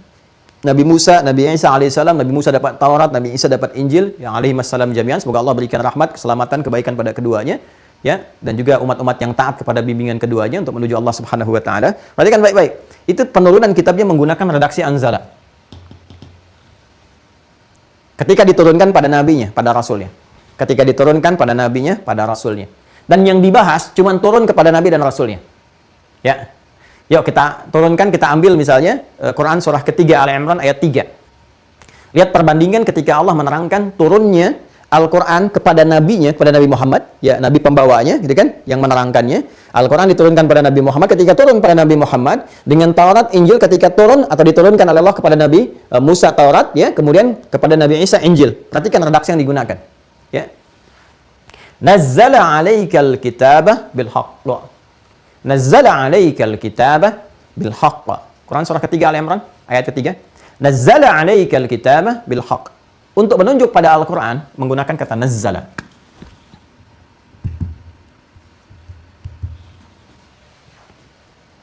Ya, musaddiqan lima baina yadayhi, ya. Yang mengonfirmasi kebenaran risalah-risalah Rasul sebelumnya yang terdapat di kitab-kitab mereka. Contoh siapa? Yang paling dekat nanti ke Nabi Isa, ke Nabi Musa yang umatnya terus berkehidupan berlangsung, ya kan? Dan disempurnakan ajarannya nanti lewat Islam dengan Al-Quran kitabnya. Perhatikan baik-baik. Nazzala 'alaikal kitaba bil haqqi, dengan sebenar-benarnya, mutlak benarnya, musaddiqan lima baina yadayhi, yang mengonfirmasi kitab-kitab sebelumnya. Perhatikan, wa anzalat Taurata wal Injil. Ketika menyebutkan Taurat dan Injil, redaksinya menjadi anzala. Fokus. Menjadi anzala wa anzalat Taurata wal Injil. Apa perbedaannya? Taurat dan Injil diberikan kepada nabinya langsung sekaligus, satu proses. Ya, Nabi Musa kan mendapat 10 perintah Allah Subhanahu wa taala. Tuliskan dalam lauh, gitu kan? Dalam lauh satu tempat dituliskan, kalau orang Arab sekarang seperti papan gitu kan, dapat gitu kan. Nah, Nabi Musa itu ada yang bentuknya gulungan suhuf Ibrahim wa Musa. Dan nanti ada dalam bentuk lauh, itu 10 perintah Allah Subhanahu wa taala, 10 commandments gitu kan. Kemudian juga nanti ada di situ wahyu-wahyu yang langsung diturunkan tuntas semua. Satu kesatuan. Seluruh, ya, duf'atan wahidah, keseluruhannya. Dibawa nanti, ya, dari Tur Sina, Bukit Sinai itu datang kemudian kepada kaumnya yang dijaga sementara Nabi Harun ketika Nabi Musa menerima itu, ya, selama 40 hari kurang lebih, ya, atau 40 malam kurang lebih menerima itu, balik untuk menerangkan dan terjadi apa yang terjadi. Intinya adalah menerima secara sekaligus. Nabi Isa demikian, ya, diberikan Injil kepada beliau, jadi pedoman dan hudan juga seperti saya terangkan di Al-Maidah itu kan, yang ayat ke-48, ya kan, wa atainahul Injil, setelah wa qafaina ala atharihim bi Isa bin Maryam, ya, dan kami teruskan jejak kerasulan itu dengan diutusnya Isa bin Maryam, ya, mengonfirmasi rasul sebelumnya, menerangkan tentang Taurat, lalu diberikan wa atainahul Injil fi hudan wa nur, dan diberikan di dalam Injil itu ada hudan, jadi hudan juga. Ya, tapi keseluruhan sekaligus aturan-aturannya. Ini yang dilakukan, ini yang ditinggalkan, hukum ini, hukum jilbab, hukum sunat, macam-macam ada di Injil. Ya, dan puncaknya mentauhidkan Allah Subhanahu wa taala sekaligus. Tapi lihat Al-Quran. Quran tidak diturunkan secara sekaligus kepada Nabi Muhammad SAW. tapi diturunkan secara sistematis. Ya, diturunkan secara bertahap sesuai dengan kebutuhan umat dan seterusnya. Ya, kurang lebih sekitar 23 tahun dari masa kerasulan, kurang lebih. Ya, ada yang menghitung sampai 22 tahun, 2 bulan, 22 hari dan sebagainya, kurang lebih hitungan itu. Terus karena itu menggunakan kata nazzala. Ketika turun kepada rasulnya. Tapi apa perbedaan keagungan Al-Quran dengan kitab-kitab yang lain yang sebelumnya? Bukan hanya keterjagaannya sampai dengan kini, bukan hanya mukjizat dalam bacaannya, bukan hanya melahirkan pengetahuan dari bacaannya dia lahir ilmu tajwid, lahir ilmu tentang suara, makharijul huruf, sifat huruf dan sebagainya, bukan hanya itu. Karena Quran kitab yang sangat istimewa terkait dengan aspek kehidupan, sistem kehidupan yang kita lakukan, kita kerjakan, mencakup semua tuntunan kehidupan secara komprehensif, maka turunnya pun sangat istimewa. Dia mengalami proses turun, Al-Quran mengalami proses turun, diturunkan dulu langit-langit yang tertinggi yang disebut dengan Lauh Mahfuz itu, turun diinformasikan, semua ahli penduduk langit mengetahui tentang kedahsyatan turunnya Al-Quran itu. Ya. Jadi diviralkan dulu oleh Allah Subhanahu wa taala ya kepada seluruh kalangan langit tentang kitab yang terakhir, kitab yang sempurna, petunjuk berkehidupan ini. Maka proses turun pertama kali dari Lauh Mahfuz ya di alam langit ini ke sama'id dunya, langit yang langsung berdekat dengan keadaan dunia yang kita tidak tahu bagaimana keadaannya kecuali saat kita nanti berakhir kehidupan, wafat kembali kepada Allah akan dibuka ya wa futihat abwabuha dan dibuka pintu-pintunya, baru kelihatan tahapan-tahapan langit dan sebagainya sesuai dengan kehendak Allah. Ini pembahasan iman, bukan pembahasan akal. Jangan ditanya kapan, bagaimana dan sebagainya, nanti saat meninggal baru ketahuan. Ya, iman kita harus berfungsi, baru datang hikmah untuk menetapkan. Perhatikan baik-baik, maka turun dulu ke sama'id dunya. Tadi saya ingatkan di awal, kalau Anda bertanya di mana referensinya, tadi saya katakan, buka kitab Al-Itqan, ya karya Imam As-Suyuti, ada di ruang satu lagi ya, saya tidak hadirkan di sini. Ada di perpustakaan kami satu lagi itu, nanti kita tunjukkan besok ya, insya Allah. Ada Al-Itqan, ini karya Imam As-Suyuti, kemudian ada Mana'il Qatan, atau kita lihat di sini, mungkin ada nggak? Coba cek dulu ya, sebentar. Bismillah, coba kita lihat. Nampaknya di bawah, betul di bawah. Nampaknya di bawah. Ya. Betul di bawah. Besok ya, besok kita tampilkan ya. Karena ini kita beda tempat, ada di ruangan atas, kitabnya ada di ruang bawah, nanti di bawah kita bawakan sehingga besok saya tunjukkan. Ya. Nanti diterangkan dalam ulumul Quran bagaimana Quran turun, diviralkan dulu dalam alam langit supaya malaikat mengetahui segala tentang keagungan kehidupan ini kan, turun Al-Quran ke sama'id dunya, turunnya sekaligus keseluruhannya. Baru dari sama'id dunya diketahui turunlah secara bertahap kepada Rasulullah sesuai dengan masa-masanya. Nah, teman-teman yang sangat menarik, proses turunnya itu yang mengandung tentang sistem berkehidupan, pedoman-pedoman dan sebagainya, itu diturunkan secara sekaligus menggunakan kata anzala. Sehingga kalau disebutkan malam Al-Qadar tentang turunnya Al-Quran, yang dimaksudkan turunnya itu adalah saat Allah Subhanahu wa taala menurunkan Al-Quran itu dari Lauh Mahfuz ke sama'id dunya yang memberikan pedoman dalam berkehidupan. Karena itu redaksinya menggunakan kata anzala. Berlangsung di satu malam. Ini proses turunnya. Kemudian setelah itu apa yang terjadi? Bulannya juga disebut dengan bulan Ramadan, sempurna. Ya. Jadi turunnya kepada Rasulullah harinya Jumat dan semua proses turun itu menjadi sempurna, menjadi yang terbaik semuanya. Malamnya jadi terbaik, harinya terbaik, bulannya terbaik. Ditemukan Ramadan di Quran surah kedua ayat 185. Kalimatnya menggunakan bentuk ini dalam bentuk pasif. Syahr Ramadan alladzi unzila, bukan nuzzila tapi unzila fihi al-Quran. Jadi yang dimaksudkan kenapa ini jadi sempurna, jadi baik kita puasa, malam ini pun jadi tinggi nilainya. Kalau kita ibadah, kedapatan ibadah di satu malam ini ya, dia di waktu-waktu Ramadan bersamaan dengan malam ketetapan hukum berkehidupan ini, maka nilai ibadah kita nilainya dilipat gandakan lebih daripada 1000 bulan. Lailatul Qadri khairum min alfi syahr. Ya, karena itu ada yang menghitung 1000 bulan itu gambaran dari umumnya usia manusia pada umumnya gitu kan. Dihitung sampai ketemu 82, 83 atau rentang daripada itu. Ya, antara ke 40 sampai dengan ke 60, melebihi itu sampai ke sini, yang melewati dikit itu sedikit gitu kan, dan seterusnya. Nah, ini gambarannya, teman-teman sekalian. Nah, jadi saya ingin katakan apa yang ingin saya gambarkan di sini. Yang ingin saya gambarkan bahwa semua keadaan hidup kita itu sudah ada sistem yang Allah tetapkan. Yang kita sebut dengan qada dan qadar itu. Sistem berkehidupan ini dipandu oleh satu panduan disebut dengan hudan namanya. Dan panduan berkehidupan itu saking tingginya dahsyatnya sampai Allah menginformasikan kepada semua alam langit. Nih panduan berkehidupan untuk seluruh manusia. Untuk berkehidupan, untuk menjalani apa yang harus dia lakukan, konsekuensinya begini, akhirnya akan begini, sebelum kehidupan ada seperti ini, ya saat berkehidupan begini, setelahnya akan begini, dan di Al-Quran kita temukan semua itu. Makanya nggak heran kalau baca Quran, kita temukan segala hal informasi di masa lalu, sebelum, ya kan? Yang kita alami saat ini pun kita rasakan solutif semuanya, kita punya masalah ada solusinya, kembali ke Quran, dijelaskan lewat sunnah, ya kan? Kemudian yang akan datang pun dijelaskan. Dan konsekuensinya pun diterangkan.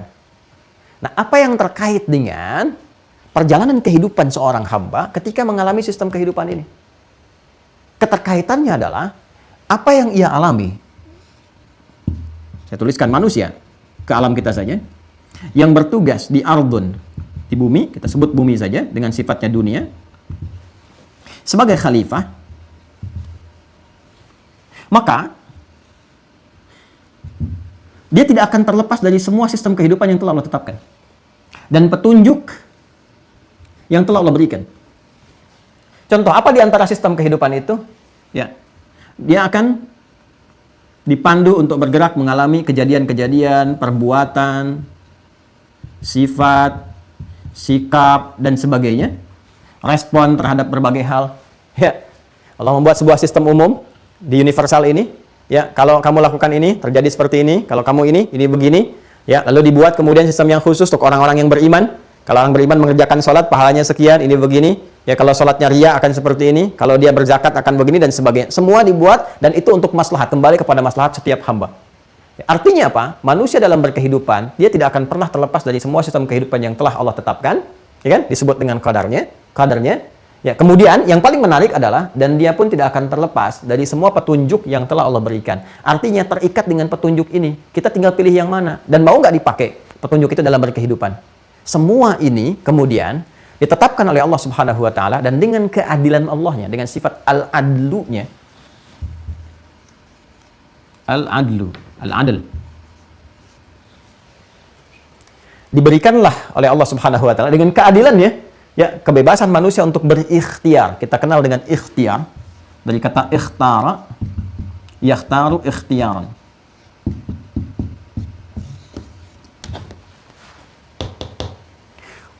Untuk bisa menerapkan sistem kehidupan ini dalam kehidupan yang kita jalani, diberikan petunjuk, lalu kepada setiap manusia, setiap hamba dengan sifat keadilan Allah Subhanahu wa Ta'ala diberikan ikhtiar. Silahkan kau berkehidupan.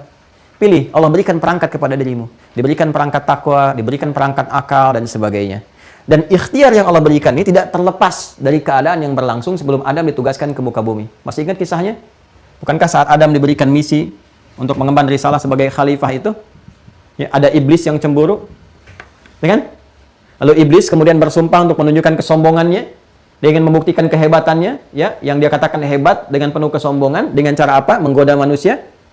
Ya kan? Dan dari godaan itu dia minta bagian fujur manusia untuk dia goda, dia berikan was-was sehingga manusia bertransformasi dari pribadi takwa harusnya menjadi pribadi yang fujar.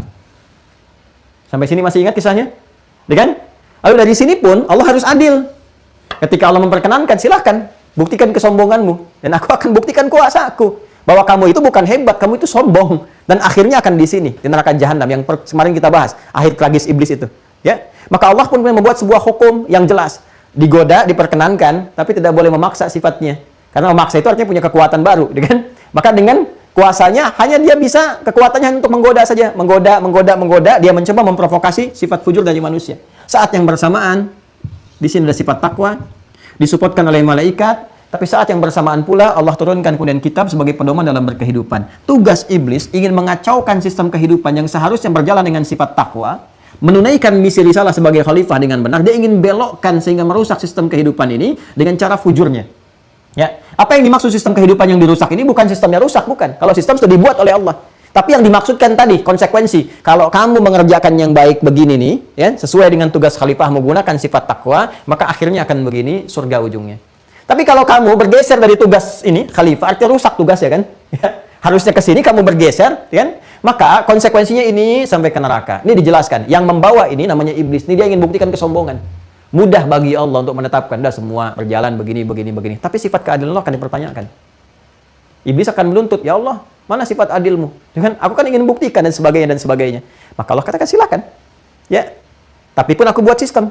Kalau ada nanti yang akan mengikuti kamu, akhirnya akan begini. Ini akan begini, puncaknya di neraka. Seperti kamu masuk neraka. Baik ya? Nah, saat yang bersamaan, Allah terangkan pula kepada kita. Kalau ikuti jalan kebenaran, support malaikat, maka akan begini. Maka semua sistem kehidupan qadar yang telah Allah tetapkan ini, dijelaskan dalam bentuk pedoman, diterangkanlah semua ini.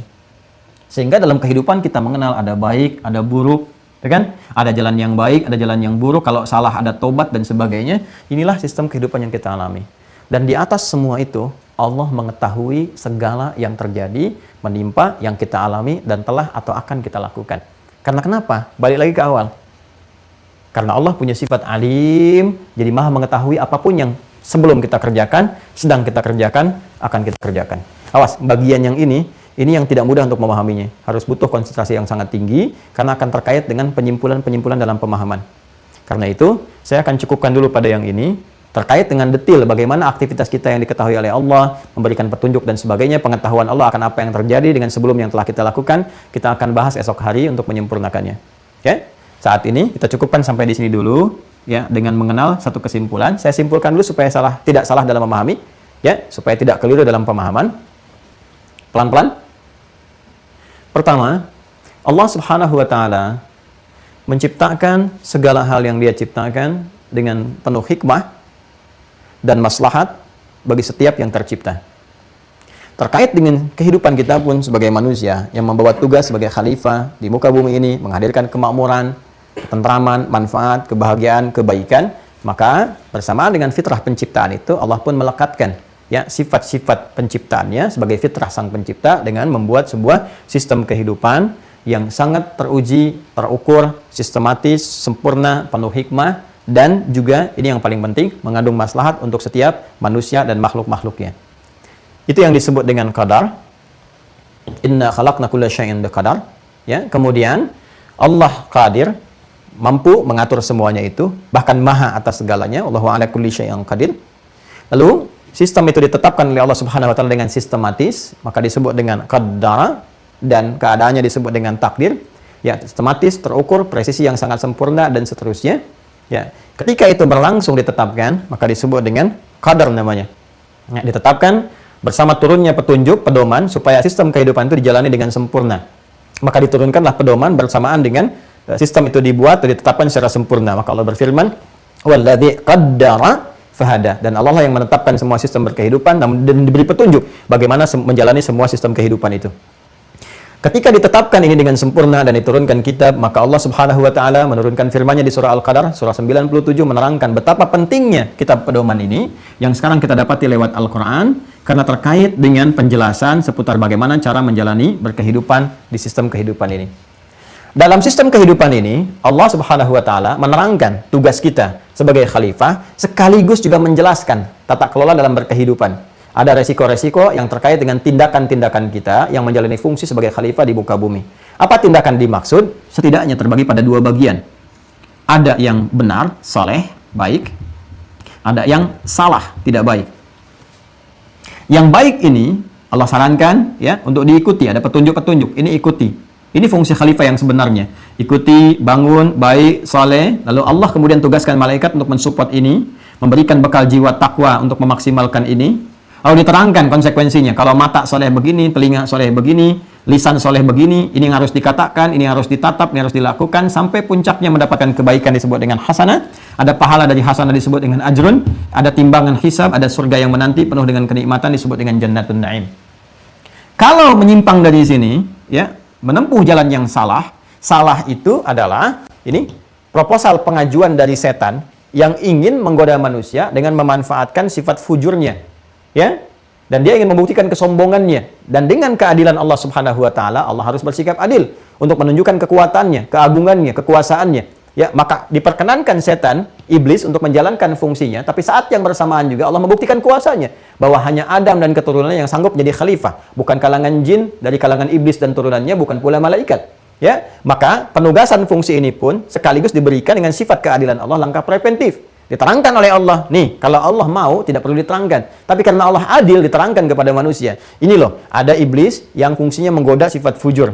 Dari sini akan muncul perbuatan su. Dari su menjadi salah. Kalau salah konsekuensinya akan melahirkan dosa. Kalau dosa hisabnya berat, kitabnya di belakang punggung, wa yad'u thubura, dan muaranya adalah neraka dengan tingkatannya dari jahim sampai dengan jahannam. Kalau kamu pernah salah pun kamu bisa balik. Kalau sadar cepat balik ke sini, disebut dengan taubat namanya. Maka ini yang kita jalani dalam keseharian. Dengan segala sifat keadilan Allah Subhanahu wa taala.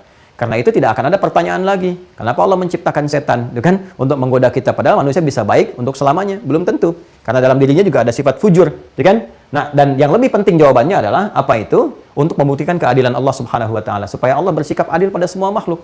Malaikat diciptakan begini, jin begini, kan? Kemudian jin juga menampilkan kesombongan, dia ingin buktikan, harus ada pembuktian. Apa pembuktiannya? Jangan sampai dia mengklaim, Allah nggak kasih saya kesempatan, ya Allah nggak adil, Allah nggak begini. Tidak, Allah tetapkan, silahkan untuk membuktikan keseluruhannya, tapi saat yang bersamaan Allah pun adil, diberikan keterangan kepada kita. Karena itulah saking agungnya Al-Quran, karena Al-Quran menerangkan semua ini terkait dengan qadar, maka penurunannya pun diturunkan bersamaan dengan qadar ditetapkan. Dan berlakulah pada setiap detilnya qada Allah Subhanahu wa taala. Wa idza qada amran ya fa innama yaqulu lahu kun fayakun. Kalau Allah ingin menetapkan semua terjadi, maka keputusannya cukup dengan mengatakan kun fayakun. Jadi, maka terjadilah ia. Ini akhir dari pembahasan kita di hari ini. Sekarang nanti akan berkelanjutan pada aspek terkait dengan pekerjaan kitanya dalam rangka memilih apakah yang soleh atau yang salah. Dan kita bergulat dengan mengikuti support yang disampaikan malaikat ataukah terjebak dalam provokasi setan yang telah saya terangkan sebelumnya pada simpul-simpul pengurai dari 1 sampai dengan simpul yang kelima itu. Dari sinilah kemudian pilihannya disebut dengan ikhtiar. Dari kata ikhtara, yakhtaru, manusia diberikan pilihan untuk berikhtiar demi membuktikan segala hal yang terkait dengan tugasnya. Silahkan pilih jalan yang saleh, hasilnya begini, pilih jalan yang salah, hasilnya akan begini. Tapi saking sayangnya Allah, sekali lagi diberikan petunjuk-petunjuk untuk menempuh jalan kebaikan, tapi sifatnya juga ada ikhtiar yang mengiringi untuk manusia bisa memilih mana, ya. Dan kesadaran itulah yang menjadikan manusia lebih dewasa dan pintar untuk memilih jalan-jalan kebaikan. Karena itu teman-teman sekalian, yang mengantarkan pada pembahasan berikutnya adalah semua perjalanan manusia yang memilih tindakan ini, baik saleh ataupun salah, konsekuensinya terkait dengan pengetahuan Allah yang awal dan akhir, maka semua perjalanan ini kan akan diketahui oleh Allah. Logisnya kan begitu, ya kan? Baik sebelum dilakukan tindakan soleh ini, sedang dilakukan, Allah sangat tahu. Kalau kita akan sholat, sebelum sholat Allah sudah tahu.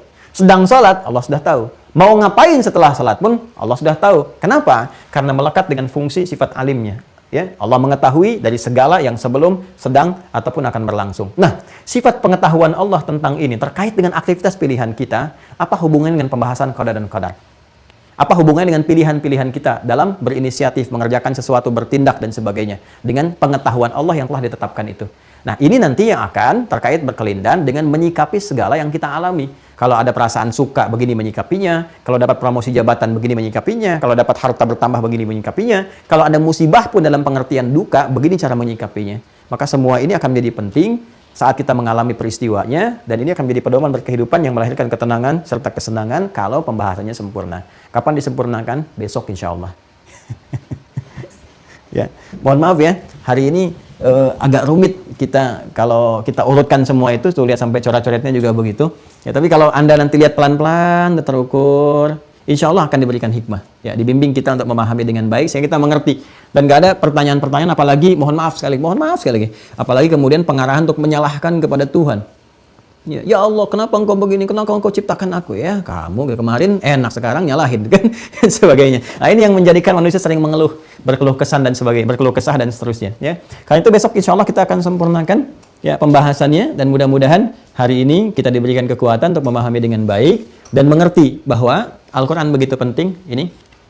Ya, jadi jangan pernah berlepas diri dari Al-Quran. Karena ini pedoman kita dalam berkehidupan. Kalau nggak percaya silahkan cek deh. Ya, ada bimbingan semua di sini yang menerangkan tentang sistem ini, kapan diturunkannya, seperti apa jalan hidupnya, setan itu siapa, iblis siapa, nah, kita harus ikutin bagaimana, bahkan jujur pada diri sendiri. Ini kan kita rasakan. Ya, dalam diri kita kan kita merasakan bisikan-bisikan yang benar, arah-arah provokasi yang salah, bahkan berdialog dengan diri kita. Ini semua terbukti. Mau cari apa lagi coba? Ya. Tinggal sekarang hubungannya dengan tadi yang saya uraikan, dan besok kita akan kaji insya Allah. Ya. Demikian teman-teman sekalian. Ya, mudah-mudahan kita dirahmati oleh Allah Subhanahu wa taala, pengendali segala sesuatu, yang menguasai atas segala hal, membuat sistem dan hikmah yang terbaik untuk kemaslahatan kita, dan mudah-mudahan kita ditempatkan oleh Allah di surga tertingginya bersama Rasulullah sallallahu alaihi wasallam, di tempat terbaik, di tempat Allah yang Maha menguasai atas segala hal, di tempat yang telah Allah tetapkan. Ya, di tempat yang telah Allah tetapkan, yang menguasai atas segala hal, yang bahasa Al-Qur'annya fi maq'adi sidqin 'inda malikin muqtadir. Ya, fi maq'adi sidqin, di tempat yang paling benar yang dijanjikan, 'inda malikin muqtadir, ya, di dekat Allah yang Maha mengendalikan segala hal, yang Maha atas kuasa dan Maha memberikan maslahat bagi setiap hambanya. Terima kasih, semoga Allah merahmati kita, maafkan atas segala kesalahan dan kekurangan dari apa yang saya sampaikan di hari ini dan sebelumnya. Dan pesan saya, tolong cermati apa yang saya uraikan dengan baik ya, satu persatu, simak kembali kajiannya, teliti baik-baik, karena kalau kita pahami sekilas-sekilas, apalagi terpotong-potong, nanti salah pemahaman di dalamnya. Itu yang pertama. Yang kedua, kalau menemukan kebenaran dalam uraian, itu petunjuk Allah dan Rasul, ya silahkan diamalkan. Kalau ada kesalahan, itu mutlak dari kesalahan saya pribadi, mohon dimaafkan. Dan besok pada detil dan penutup, saya tunjukkan kitab-kitab yang tadi saya sebutkan. Tolong dicatat ya. Jadi saya sebutkan Al-Itqan, kemudian saya sebutkan juga Mabahith fi Ulumil Quran mana Al-Qatan. Dan nanti juga ada buku bagus tuh tentang qada dan qadar. Karya judul bukunya Al-Qada wal Qadar. Karya Syekh Umar Sulaiman Abdullah Syakar. Ya, Umar ya Sulaiman Abdullah Syakar. Jadi ada judul bukunya Al-Qada wal Qadar. Ya, kalau ingin pendalaman termasuk beberapa kitab-kitab yang lainnya. Demikian teman-teman sekalian, semoga Allah rahmati. Allahumma taqabbal minna innaka antas samiul alim wa tub alaina innaka antat tawwabur rahim. Rabbana atina fid dunya hasanah wa fil akhirati hasanah wa qina adzabannar. Sallallahu ala sayyidina Muhammad wa ala alihi wa sahbihi ajma'in. Wa akhiru da'wana alhamdulillahi rabbil alamin.